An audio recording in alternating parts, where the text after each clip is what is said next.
Shalom Bapak Ibu, Saudara-saudari sekalian, anggota-anggota Jemaat GKI Pekanbaru.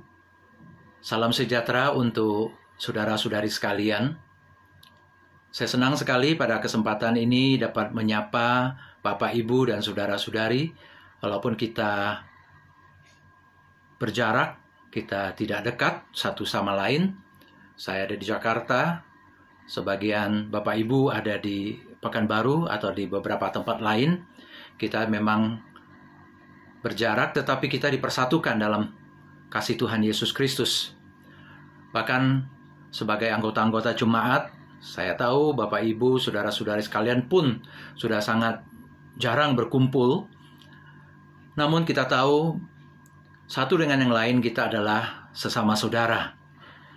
Satu dengan yang lain kita tetap saling mendoakan, saling menjaga, saling memelihara. Itulah kita yang diikat oleh cinta kasih Tuhan Yesus. Saya juga tahu bahwa pada saat-saat seperti ini, Bapak Ibu, saudara-saudari sekalian mengalami kondisi-kondisi kehidupan yang sangat-sangat sulit. Memang saya tidak bisa menggambarkan secara persis apa saja yang Bapak Ibu alami. Tapi seperti halnya yang terjadi di tempat saya di Jakarta, demikian pula saya tahu itu terjadi di tempat Bapak Ibu saudara-saudari sekalian di Pekanbaru atau di tempat-tempat lain. Kita mengalami kondisi yang sangat sulit. Pertama karena masalah kesehatan. Mungkin pada saat-saat seperti ini ada yang jatuh sakit atau ada gejala-gejala COVID-19. Ada anggota keluarga kita, ada sanak saudara kita yang positif atau yang ada gejala atau yang sedang dipantau. Kita menjadi sangat khawatir, kita cemas. Dan kondisi wabah penyakit ini juga menjadikan kondisi ekonomi kita menjadi sangat-sangat sulit. Banyak terjadi PHK, toko-toko, usaha, bisnis juga mengalami kesulitan luar biasa. Kita tahu kemudian banyak orang yang jatuh miskin. Ini adalah krisis ekonomi, bukan saja krisis kesehatan, tapi krisis ekonomi. Dan kita juga khawatir, kita cemas.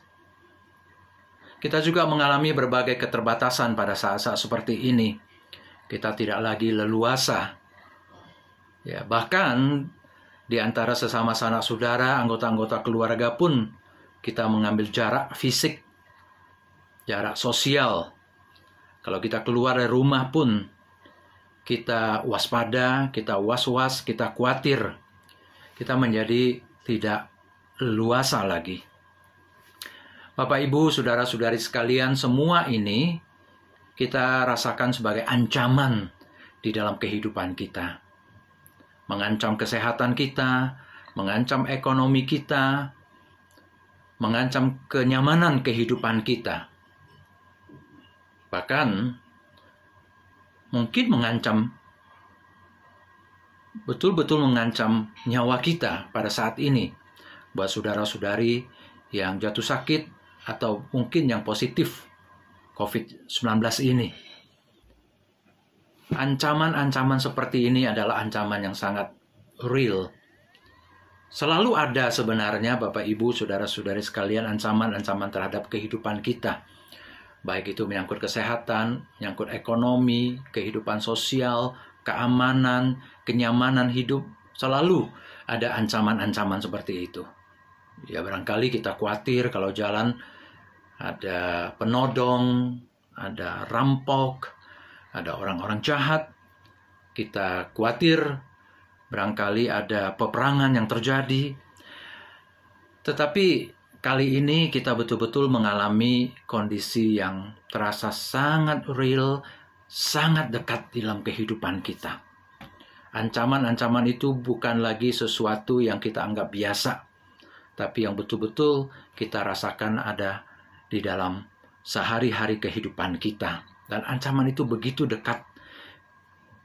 Kalau salah sedikit, kita terjangkit penyakit ini, kita khawatir akan berbagai masalah yang timbul, dan kita khawatir kita bisa kehilangan nyawa. Ancaman-ancaman seperti ini, Bapak Ibu, saya tahu bisa membuat kita sangat-sangat khawatir, sangat-sangat cemas. Bahkan sampai pada satu kondisi yang kita rasakan sangat putus asa. Sangat putus asa. Kita tahu banyak orang yang putus asa, akhirnya apa yang mereka lakukan? Bunuh diri.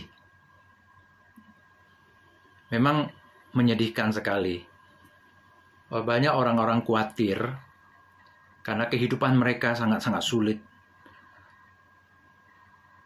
Tetapi karena keputusasaan, akhirnya mereka sampai berpikir untuk bunuh diri. Bapak Ibu, kita jangan berpikir sampai se-ekstrim seperti itu. Tapi memang orang-orang yang mengalami kesulitan dalam hidup, ya cemas, bisa sampai satu titik merasa seperti akan mati, seperti sudah nggak ada pengharapan untuk kehidupan lagi. Tapi ada juga orang-orang yang memang tahu betul dia mengalami berbagai ancaman, kesulitan, betul-betul sudah akan atau sedikit lagi akan mengalami kematian. Mereka tahu akan hal itu, tapi mereka tidak putus asa. Mereka tidak putus asa. Jadi ini ada dua hal yang berbeda. Mengalami ancaman, mengalami bahaya, dan betul-betul kita sampai di ujung dari perjalanan, sedikit lagi kita bisa kehilangan nyawa. Ada satu pihak orang yang mengalami hal seperti demikian, orang tersebut akhirnya menyerah. Putus asa. Tidak lagi mau berjuang. Tidak ada lagi pengharapan. Tidak ada lagi iman kepercayaan kepada Tuhan. Namun pada pihak lain kita melihat ada orang-orang tahu, sadar bahwa dia mengalami suatu kondisi kehidupan sudah sampai hampir pada titik-titik terakhir dari kehidupannya. Sudah akan mengalami ancaman kematian yang sangat real itu. Tetapi orang-orang seperti ini tidak menyerah, tidak berputus asa. Mereka tetap percaya kepada Tuhan, tetap berserah kepada Tuhan. Nah, saya ingin membacakan beberapa ayat Alkitab berkenaan dengan orang-orang yang seperti ini. Orang-orang yang merasa hidupnya sudah sampai di ujung dari kehidupan, sudah seperti akan mati. Tetapi cara mereka menghadapi hal ini berbeda. Mari pertama-tama saya ingin mengajak kita membuka Matius 26 ayat 38. Matius 26 ayat 38. Ini adalah ucapan yang dikatakan oleh Tuhan Yesus di Taman Getsemani. Dia berkata begini. Matius 26 ayat 38. Lalu katanya kepada mereka, hatiku sangat sedih, seperti mau mati rasanya. Tinggallah di sini dan berjaga-jagalah dengan aku. Ini Tuhan Yesus yang berkata. Dalam kondisi yang seperti apa? Kita tahu pada waktu itu ada ancaman yang luar biasa terhadap dirinya. Dia akan ditangkap. Dia akan disalibkan. Dia akan dibunuh. Itu adalah ancaman yang sangat real. Itu jelas bisa menggelisahkan hati Yesus. Dan dia tahu hal itu. Dia tahu akan hal itu. Karena itulah dia berkata, hatiku sangat sedih. Seperti mau mati rasanya. Tapi perkataan ini tidak diucapkan dalam kondisi yang putus asa. Bukan, dia tidak sedang putus asa. Sudahlah, saya akan mati. Tidak. Memang hatinya terharu, hatinya sedih. Memang dia tahu ancaman itu sangat nyata. Memang dia tahu sebentar lagi dia akan mengalami kematian. Ancaman itu sangat-sangat nyata dalam hidupnya. Dia tahu akan hal itu. Tapi apa yang kita lihat dari ucapan Tuhan Yesus ini, bukan satu keputusasaan yang membuat dia melepaskan, ya sudahlah. Tidak. Justru dia tetap dengan kokoh, dia berkata kepada Tuhan, dia berdoa kepada Tuhan. kehendak Tuhanlah yang jadi. Memang dalam hatinya ada kegelisahan sebagai manusia. Ada kegelisahan. Tetapi dia tahu misinya harus dijalankan terus. Tidak boleh berhenti. Nah, karena itulah dia juga butuh teman-teman yang menemani dia. Ini sangat-sangat penting. Dia mengajak murid-muridnya. Dia mengatakan, tinggallah di sini, berjaga-jagalah dengan aku. Tuhan Yesus butuh teman, butuh sahabat menemani dia dalam kondisi yang seperti demikian. Demikian pula dengan kita, Bapak, Ibu, saudara-saudari sekalian, kita butuh teman, kita butuh sahabat di tengah-tengah krisis yang kita hadapi saat ini. Walaupun teman sahabat kita tidak bisa berkumpul bersama, tapi kita tetap bisa saling mendoakan, saling mengingat, saling menyebut nama. Kita bisa kirim kabar melalui handphone. Kita tahu ada orang mendukung kita, dan orang-orang itu tahu bahwa kita mendukung mereka. Dan apa yang Yesus perlihatkan di sini, bukan saja dia mendapat dukungan dari sahabat-sahabatnya, tapi jelas sekali dia mendapatkan kekuatan dari Tuhan.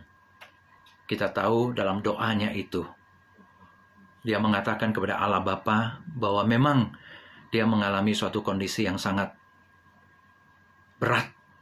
Itu seperti satu tindihan yang sangat berat. Itu satu cawan hukuman yang segera akan ditumpahkan kepada dirinya. Dia tahu itu berat. Tapi apakah kemudian dia mengatakan, Bapak ambil semua itu daripadaku, aku nggak mau menghadapinya. Tidak. Dia berkata kepada Bapa. Dia mengatakan begini, ya Bapakku, jikalau sekiranya mungkin, biarlah cawan ini berlalu daripadaku. Tetapi janganlah seperti yang ku kehendaki, melainkan seperti yang Engkau kehendaki. Ini adalah kata-kata kemenangan. Hidup memang berat, apalagi saat-saat seperti krisis yang kita hadapi saat ini. Tapi kita tetap berserah kepada Tuhan. Menyerahkan diri kepada Tuhan. Beriman dan percaya kepada Tuhan. Mendapat dukungan dari teman-teman, dari sahabat-sahabat kita. Bacaan kedua, saya ambil dari perkataan Paulus tentang dirinya. 2 Korintus, kita akan membaca kitab 2 Korintus pasal pertama. Saya akan membaca dari ayat yang ke-8 dan 9. Pasal pertama, 8 dan 9. Nanti kemudian diteruskan lagi pasal 4, ayat 7 sampai 10. 2 Korintus pasal 1, ayat 8 sampai 9. Demikian bunyi firman Tuhan. Sebab kami mau, saudara-saudara, supaya kamu tahu akan penderitaan yang kami alami di Asia Kecil. Beban yang ditanggungkan atas kami adalah begitu besar dan begitu berat, sehingga kami telah putus asa juga akan hidup kami. Bahkan kami merasa seolah-olah kami telah dijatuhi hukuman mati. Tetapi hal itu terjadi supaya kami jangan menaruh kepercayaan kepada diri kami sendiri, tetapi hanya kepada Allah yang membangkitkan orang-orang mati. Saudara-saudari yang kekasih, ini perkataan Paulus tentang dirinya dan teman-temannya. Dia berkata, ya kami, dia dan teman-temannya. Dan pada saat itu mereka sedang juga mengalami ancaman yang sangat nyata, sangat real, yang membuat dia seperti dikatakan seolah-olah kami telah dijatuhi hukuman mati, artinya tinggal dieksekusi. Sudah dijatuhi hukuman mati dan tinggal dieksekusi. Karena itulah sampai dia berkata, kami telah putus asa juga akan hidup kami. Tidak lagi bisa andalkan diri sendiri. Tidak lagi bisa punya kekuatan untuk menopang diri sendiri. Jadi putus asa akan hidup kami. Apa yang menjadi ancaman buat Paulus? Saudara-saudari, Bapak Ibu sekalian, dia mengatakan pada saat itu mereka sedang mengalami penderitaan di Asia Kecil. Apa yang dimaksud dengan penderitaan di Asia Kecil? Itu adalah penganiayaan. Penganiayaan yang terjadi. Paulus dan teman-temannya, orang Kristen mula-mula pada saat itu, mereka dianiaya oleh orang-orang Yahudi. Mereka juga dianiaya oleh orang-orang Romawi. Dan pada saat yang lain, di antara mereka ada orang-orang yang mengajar ajaran sesat. Orang-orang Kristen yang mengajaran sesat. Sehingga juga semakin membuat Paulus mengalami kesulitan. Ada lagi pengkhianat-pengkhianat di antara mereka, antara orang-orang Kristen yang bisa menjual teman kepada orang Romawi atau kepada orang Yahudi. Paulus merasa betul-betul ini bikin putus asa. Ini ancaman. Dan dia merasa seperti sudah dijatuhi hukuman mati. Kalau orang yang sudah dijatuhi hukuman mati itu tinggal dieksekusi. Mati. Itu yang sedang terjadi, yang dialami oleh Paulus. Tapi apakah betul-betul dia putus asa? Putus asa itu artinya sudah patah harapan. Dia patah harapan dalam hal mengandalkan dirinya sendiri. Dia tidak punya lagi kekuatan. Tetapi dia tidak betul-betul putus asa dalam arti tidak ada lagi yang bisa dia andalkan. Pengharapan yang paling kokoh, yang paling kuat, yang dia punyai, bukan pada dirinya. Bahkan bukan kepada hanya sesama manusia yang bisa membantu menopang dia. Kita butuh orang lain untuk menopang kita, menguatkan kita. Tetapi pun teman-teman kita bisa lemah. Mereka sendiri butuh kekuatan. Kita butuh saling menopang, saling mendukung dalam doa. Saling menguatkan satu dengan yang lain. Namun untuk bisa saling menguatkan, saling menopang, kita butuh kekuatan dan topangan yang paling ajaib. Yaitu apa? Topangan kekuatan yang dari Allah. Itulah yang dikatakan oleh Paulus. Di ayat 9 dikatakan, bahkan kami merasa seolah-olah kami telah dijatuhi hukuman mati.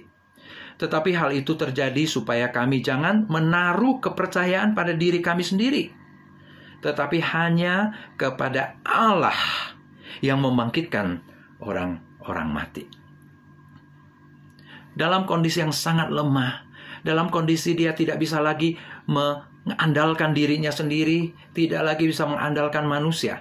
Ada satu pelajaran penting sekali yang Paulus dapatkan dari situ, yaitu apa? Bahwa memang seberapa kuat pun seorang manusia, tetaplah bukan sandaran yang paling ajaib. Manusia bisa lemah. Bahkan dalam kasus Paulus, ada teman-temannya yang bahkan mengkhianati dia. Tetapi kekuatan topangan yang paling ajaib itu, yang tidak pernah meninggalkan dia, adalah Allah. Dia mengatakan dia mendapatkan pelajaran itu supaya dia tidak menaruh pengharapan pada dirinya sendiri. Tidak menaruh kepercayaan kepada dirinya sendiri. Memang mungkin sebelumnya dia punya kekuatan, dia punya kemampuan, dia punya uang, dia punya kesehatan, dan dia punya teman-teman yang bisa menopang dia.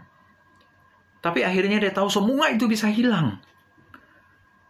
Akhirnya dia pelajari satu hal, dia mengatakan, yang dapat saya andalkan, dan yang tidak pernah meninggalkan saya, itu adalah Allah. Allah yang punya kekuatan membangkitkan orang-orang mati. Dan itulah yang dialami oleh Paulus, saudara-saudari sekalian, ketika dia gambarkan kondisinya di 2 Korintus pasal 4, ayat 7 sampai ayat 10. 2 Korintus pasal 4, ayat 7 sampai ayat yang ke-10. Dia mengatakan begini, tetapi harta ini kami punyai dalam bejana tanah liat. Dia mengatakan dirinya itu seperti bejana tanah liat. Bejana tanah liat itu kan gampang pecah, gampang rusak. Nah, dia menggambarkan dirinya seperti bejana tanah liat yang gampang pecah. Tetapi rupanya dia tidak pecah. Dia punya kekuatan. Di ayat 7 tadi dia mengatakan kekuatan yang melimpah-limpah. Bejana tanah liat itu punya kekuatan yang melimpah-limpah. Mengapa? Saya akan bacakan. Tetapi harta ini kami punyai dalam bejana tanah liat, supaya nyata bahwa kekuatan yang melimpah-limpah itu berasal dari Allah, bukan dari diri kami. Jadi, dia punya kekuatan melimpah-limpah. Itu bukan dari diri mereka sendiri. Bukan Paulus dan teman-temannya. Tapi berasal dari Allah. Kalau hanya diri mereka sendiri, dia mengatakan itu seperti bejana tanah liat yang gampang pecah.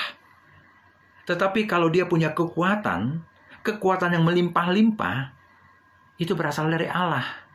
Allah yang membangkitkan orang mati. Allah yang membangkitkan Tuhan Yesus dari kematian. Allah yang bisa membangkitkan orang-orang dari kematian pada akhir zaman nanti.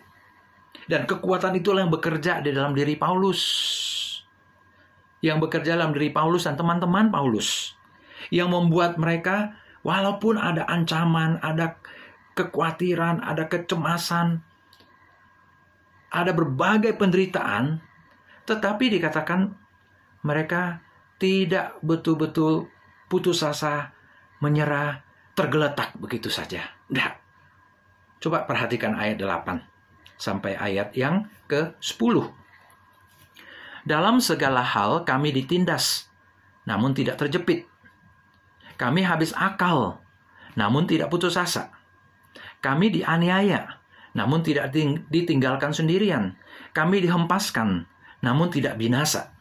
Kami senantiasa membawa kematian Yesus di dalam tubuh kami, supaya kehidupan Yesus juga menjadi nyata di dalam tubuh kami. Dikatakan kami senantiasa membawa kematian Yesus dalam tubuh kami. Kematian Yesus seperti yang digambarkan, yang kita baca tadi. Kematian yang mengerikan, ancaman yang kemudian dinyatakan oleh musuh-musuh Yesus dengan menyalibkan Yesus di atas kayu salib dan Yesus mati. Tetapi kita tahu kematian Yesus itu bukan akhir dari kisah hidupnya. Yesus dibangkitkan oleh kuasa Allah yang melimpah. Kuasa Allah yang melimpah. Dan kuasa itulah yang sekarang bekerja di dalam diri Paulus dan teman-temannya. Maka dia mengatakan, karena dia mengalami kematian bersama Kristus, dia juga dibangkitkan bersama Kristus. Sekarang kekuatan kebangkitan Yesus itu bekerja dalam dirinya. Sehingga dia punya kekuatan yang melimpah-limpah yang dari Allah. Kekuatan yang melimpah-limpah inilah membuat dia bisa mengatakan bahwa dia ditindas, tapi dia tidak terjepit. Istilah terjepit itu seperti orang yang sudah tidak bisa bernapas, dijepit, akhirnya mati karena tidak bisa bernapas. Seperti ruangan yang semakin lama semakin mengecil. Tetapi Paulus mengatakan memang ruangannya itu semakin mengecil, ditindas. Tetapi dia tidak merasa terjepit. Tidak merasa terjepit itu artinya dia masih punya kelegaan untuk bernafas. Karena itulah dia mengatakan kami habis akal, tapi tidak putus asa. Tadi di atas kan bilang terhadap diri sendiri dia putus asa. Tetapi dia tidak hanya mengandalkan diri, dia mengandalkan Allah. Karena itulah dia tidak putus asa. Kami dianiaya, dia mengatakan di ayat 9, namun tidak ditinggalkan sendirian. Ada teman-teman yang setia bersama dengan dia. Tapi lebih dari itu ada Tuhan Yesus bersama dengan dia. Dia tidak ditinggalkan sendirian. Dan kemudian masih di ayat 9 dikatakan kami dihempaskan, tapi tidak binasa. Dihempaskan itu seperti dipukul sampai terjatuh ke lantai. Tapi bangun lagi, ya, jadi tidak KO, tapi dia bangun lagi. Paulus tidak mungkin bisa lakukan hal itu, tetapi kekuatan yang membuat dia bangun, itu adalah kekuatan yang dari Allah. Bapak, Ibu, saudara-saudari sekalian, saya ingin kita mengalami kondisi yang seperti ini. Kita lemah, betul. Kita terancam, betul. Kita kesulitan, itu betul. Mau andalkan diri sendiri, ekonomi diri sendiri, kesehatan diri sendiri, kita bisa putus asa. Tapi firman Tuhan yang kita baca justru mengajar kepada kita untuk mengandalkan kekuatan yang dari Allah. Ada seorang nabi yang besar bernama Elia. Dia pernah melakukan perbuatan-perbuatan mujizat yang besar. Tapi pada suatu saat dia diancam nyawanya oleh seorang wanita. Tapi wanita ini punya kuasa besar, namanya Ratu Isabel. Kita tahu ceritanya. Karena diancam, Elia akhirnya harus melarikan diri. Dan dia melarikan diri, akhirnya sampai suatu saat dia merasa begitu putus asa. Kemudian dia meminta supaya Tuhan mencabut nyawanya. 1 Raja-Raja pasal 19 ayat keempat. Saya akan bacakan. 1 Raja-Raja pasal 19 ayat yang keempat. Tetapi ia sendiri masuk ke padang gurun sehari perjalanan jauhnya, lalu duduk di bawah di sebuah pohon arar. Kemudian ia ingin mati, katanya. Cukuplah itu, sekarang ya Tuhan, ambillah nyawaku. Sebab aku ini tidak lebih baik daripada nenek moyangku.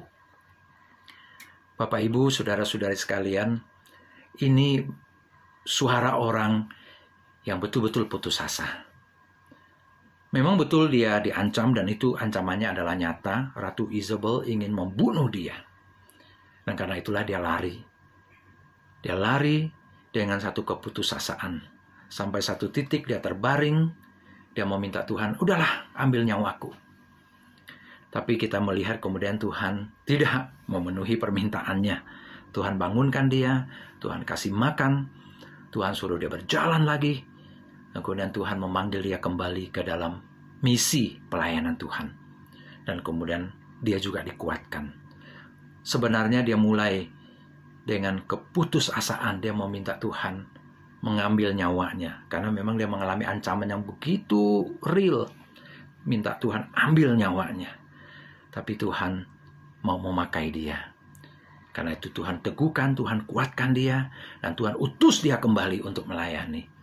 Dan itulah yang dialami oleh Paulus, Bapak, Ibu, saudara-saudari sekalian. Paulus bukan manusia setengah dewa.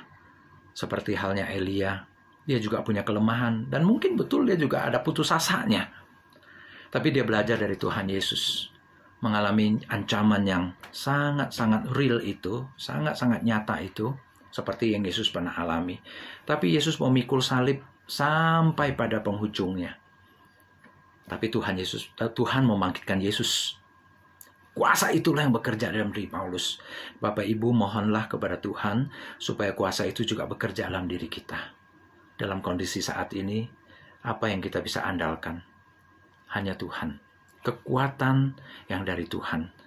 Kuasa Allah yang membangkitkan kematian. Membangkitkan Yesus dari kematian. Kuasa itulah kiranya bekerja dalam diri kita. Mohon terus berdoa. Tuhan kuatkan. Tuhan proteksi. Tuhan jaga. Tuhan berkati. Bukan dengan kekuatan saya. Tapi biar kuasa Allah. Kuasa yang membangkitkan Yesus dari kematian itu. Kuasa itu bekerja. Menghidupkan saya yang putus asa, menghidupkan saya yang cemas, menghidupkan saya kembali untuk bisa menjalani kehidupan ini. Untuk menjalani panggilan Allah, untuk menjalani tugas yang Allah berikan kepada saya, untuk bisa menggenapkan rencana Allah dalam diri saya. Sehingga kita tetap bisa berkata kepada Allah seperti yang dikatakan oleh Tuhan Yesus. Kehendakmu lah yang jadi, bukan kehendak saya. Kehendak kita, mungkin kita ingin lari, mungkin kita ingin menyerah, mungkin kita ketakutan. Tapi kehendak Allah adalah supaya kita memikul salib dengan kekuatan yang dari Allah, terus bersandar kepada Allah, menjalani misi yang Allah berikan kepada kita dengan setia sampai akhir hidup kita. Bapak, Ibu, mari kita mengambil waktu untuk berdoa bersama. Saya akan berdoa buat Bapak, Ibu, buat saudara-saudari sekalian dalam kondisi kita masing-masing. Biarlah kita letakkan tangan kita di dada kita. Ketika saya ucapkan doa ini, itu adalah doa pribadi untuk Bapak Ibu supaya dikuatkan dan diteguhkan. Mari kita berdoa. Ya Tuhan Allah Bapa kami yang di sorga, lihatlah saudara-saudari kami, anggota-anggota Jemaat GKI Pekanbaru, saat mereka meletakkan tangan mereka di dada mereka. Mereka meminta berkat-Mu, perlindungan-Mu, kuat kuasa-Mu masuk ke dalam diri mereka Tuhan, yang dibawakan oleh Roh Kudus yang bekerja dengan ajaib, sehingga kebangkitan Yesus beroperasi menjadi energi, kekuatan dalam kehidupan saudara-saudari kami ini. Bapak Ibu, anggota-anggota Jemaat GKI Pekanbaru, dengarkanlah doa kami Tuhan. Apapun pergumulan kami saat ini, mungkin kami sedang sakit, Tuhan berilah kami kekuatan untuk menjalaninya, dan bahkan kekuatan dengan setia memikul salib ini. Sesuai kehendak-Mu, Tuhan sembuhkanlah kami. Kalau kami saat ini mengalami krisis ekonomi dalam diri kami, keluarga kami, Bapa di surga, kami mohon kuat kuasa Tuhan, kekuatan kebangkitan Tuhan Yesus bekerja dalam diri kami, membuat kami tetap bersuka cita, membuat kami tetap bersyukur kepada Tuhan, membuat kami tetap bersandar kepada Tuhan dalam krisis ekonomi, dan pulihkan kami Tuhan. Berkatilah supaya anak-anak kami, cucu-cucu kami, keluarga-keluarga kami dapat makan dan minum seperti yang Kau inginkan. Secukupnya kami punyai. Kami dapat makan, dapat minum, punya sandang pangan yang cukup. Bahkan kami masih bisa berbagi dengan orang-orang lain. Kalau ada anggota-anggota keluarga kami yang saat ini mengalami berbagai krisis lain, pertengkaran keluarga, hubungan suami istri yang tidak harmonis, orang tua anak, atau ada anak-anak kami yang terjerumus ke dalam berbagai kehidupan yang hitam dan gelap, terjerat ke dalam seks bebas, terjerat oleh narkoba.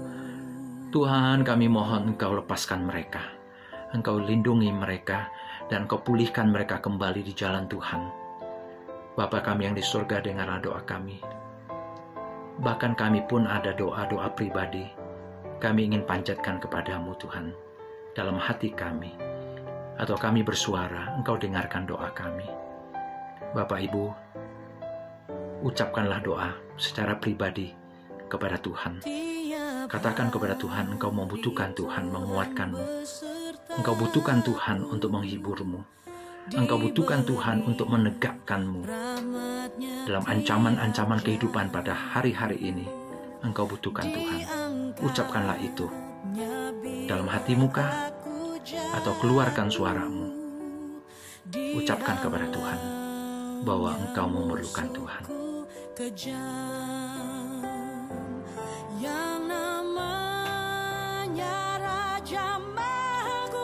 Ya Tuhan, terima kasih karena Engkau mendengar doa-doa kami.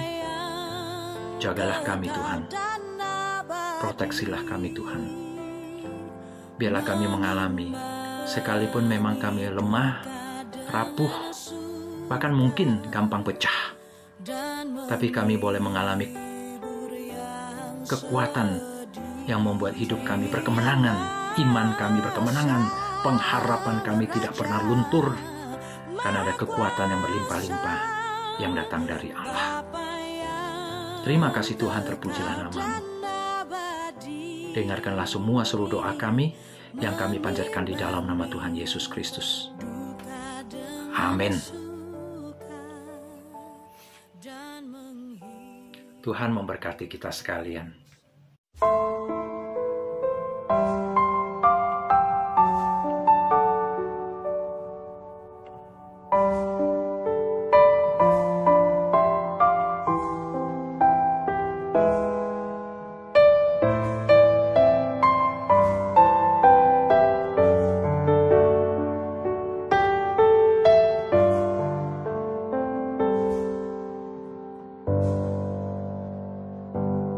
Day by day, and with each passing moment, strength I find to meet my trials here.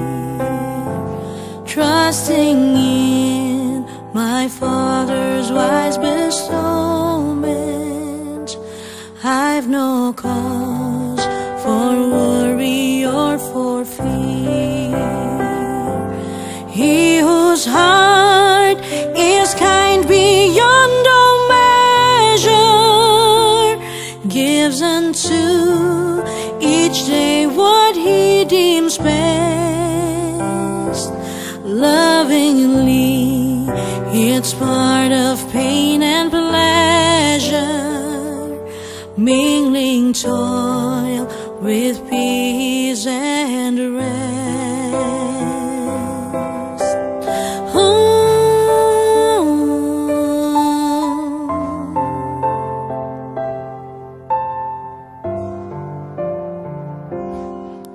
Kekuatan serta penghiburan diberikan Tuhan padaku. Tiap hari aku dibimbingnya, tiap jam dihibur hatiku. Dan sesuai dengan hikmat Tuhan, ku diberikan apa yang perlu. Suka dan derita bergantian memperkuat